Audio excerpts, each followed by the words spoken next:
Welcome to my YouTube channel. ಇವತ್ತು ಎಲ್ಲೋಗಿದ್ದು ಅಂದರೆ ಫ್ರೆಂಡ್ಸ್ ಎಲ್ಲ ಸೇರ್ಕೊಂಡು ಕೋಲಾರಕ್ಕೆ ಹೋಗಿದ್ವಿ. ಸೊ ಕೋಲಾರದಿಂದ ಬರ್ಬೇಕಾದ್ರೆ ಇಲ್ಲೊಂದು ಬೆಟ್ಟ ಇದೆ ಅಂತ ಫ್ರೆಂಡ್ಸ್ ಎಲ್ಲ ಮಾತಾಡ್ಕೊಂಡು ಹಾಗೆ ನಡ್ಕೊಂಡು ಫಾರೆಸ್ಟ್ ಇದೆ. ಬಟ್ ಇಲ್ಲಿ ಏನೋ ನೀರು ಯಾವಾಗಲೂ ನೀರು ಬರ್ತಾ ಇರುತ್ತಂತೆ, ಅಂದರೆ ಯಾವ ಬಿಸಿಲು ಕಾಲದಲ್ಲಿ ನೀರು ಬರ್ತಾ ಇರುತ್ತೆ. ಬಟ್ ಇಲ್ಲಿ ವಿಶೇಷವಾದಂಥದ್ದು ಏನು ನಮಗೆ ಮಹತ್ವವಾದಂಥದ್ದು ಏನು ಗೊತ್ತಿಲ್ಲ ಕರೆಕ್ಟಾಗಿ ನನಗೆ. ಹಂಗಾಗಿ ಬಟ್ ಆದರೂ ಅಲ್ಲಿ ನೋಡೋಣ ಅಂತ ಹೋದ್ವಿ. ಅಲ್ಲಿ ಹೋಗಿ ನೋಡಿದರೆ ತುಂಬಾ ಚೆನ್ನಾಗಿತ್ತು. ಬಟ್ ಮೆಟ್ಲೆಲ್ಲ ಹತ್ಕೊಂಡು ಹೋಗ್ಬೇಕು. ಬಟ್ ಇಲ್ಲಿ ಕೋತಿಗಳು ಜಾಸ್ತಿ. ಬಟ್ ಮೊಬೈಲ್ ಆಗಲಿ ಏನಾದರೂ ಕವರ್ ಇಟ್ಕೊಂಡು ಹೋಗ್ಬೇಕಾದ್ರೆ ಸ್ವಲ್ಪ ನೋಡ್ಕೊಂಡು ಇಟ್ಕೊಂಡು ಹೋಗಿ. ಯಾಕಪ್ಪ ಅಂದರೆ ಇಲ್ಲಿ ಕೋತಿಗಳು ಸ್ವಲ್ಪ ಅಂದರೆ ಕಿತ್ಕೊಂಡು ಹೋಗೋದು ಜಾಸ್ತಿ ಇರುತ್ತೆ ಅಂತ ಹೇಳ್ತಾರೆ. ಬಟ್ ತುಂಬಾ ಚೆನ್ನಾಗಿತ್ತು. ಒಳ್ಳೆ ಬಿಸಿಲು ಕಾಲದಲ್ಲಿ ಹೋಗಿದ್ವಿ, ಸಿಕ್ಕಾಬಟ್ಟೆ ಬಿಸಿಲಿತ್ತು. ಹಾಗಾಗಿ ನಡೆಯೋದು ತುಂಬ ಒಂಥರ ಹಿಂಸೆ ಅನ್ನಿಸ್ತು.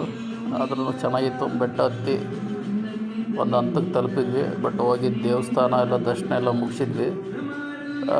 ನೀರು ಕಮ್ಮಿ ಇದೆ ಆಲ್ಮೋಸ್ಟ್, ಯಾಕೆ ಬಿಸಿಲು ಕಾಲ ಅಲ್ವ ಇವಾಗ, ತುಂಬಾ ಕಮ್ಮಿ ಇದೆ ಬಿಸಿಲು ನೀರು. ಇದು ಕೋಲಾರದಿಂದ ಏನು ಮೋಸ್ಟ್ಲಿ ಒಂದು 6 ಕಿಲೋಮೀಟ್ರ್ ಇರ್ಬೋದೇನೋ ಅನಿಸುತ್ತೆ ಕರೆಕ್ಟಾಗಿ. ನಾವು ಕೂಡ ಕರೆಕ್ಟಾಗಿ ಗೊತ್ತಿಲ್ಲ, ನಮಗೂ ಮ್ಯಾಪ್ ಹಾಕ್ಕೊಂಡು ಹೋಗಿದ್ವಿ.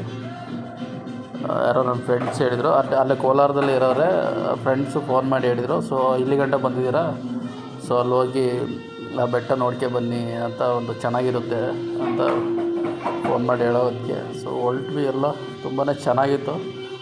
ಬಟ್ ಏನಪ್ಪ ಅಂದರೆ ಈಗ ಒಳ್ಳೆ ಬಿಸಿಲು ಟೈಮಲ್ಲಿ ಸಖತ್ತಾಯಿತು. ಒಳ್ಳೆ ಟ್ರೆಕ್ಕಿಂಗ್ ಥರ ತುಂಬಾ ಚೆನ್ನಾಗಿತ್ತು. ಆದರೂ ಹೋಗಿ ದರ್ಶನ ಎಲ್ಲ ಮುಗಿಸಿ ಸಿಕ್ಕಾಬಟ್ಟೆ ಬಿಸಿಲು ಅಂದರೆ ಬಿಸಿಲು. ಅವ್ರು ನಡಿಬೇಕಾದ್ರೆ ಎಲ್ಲ ಸುಸ್ತಾಗೋದ್ರೆ ನನ್ನ ಫ್ರೆಂಡ್ಸ್ ಎಲ್ಲ.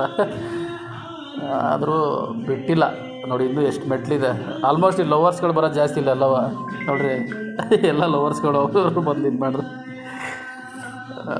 ಹಂಗಾಗಿ ಹೊರಟ್ವಿ. ಕಡೆಗಿದ್ದೆ ದೇವಸ್ಥಾನ, ಒಳಗಡೆ ದೇವ್ರು ತೋರ್ಸೋಕ್ಕಾಗಿಲ್ಲ, ಅವರು ಪೂಜೆ ಮಾಡ್ತಾಯಿದ್ರು. ಸೊ ಹಾಗಾಗಿ ದೇವ್ರು ಇದು ಮಾಡೋಕ್ಕಾಗಿಲ್ಲ. ಸೊ ಕಡೆಗೆ ದರ್ಶನ ಮುಗೀತು, ರಿಟರ್ನ್.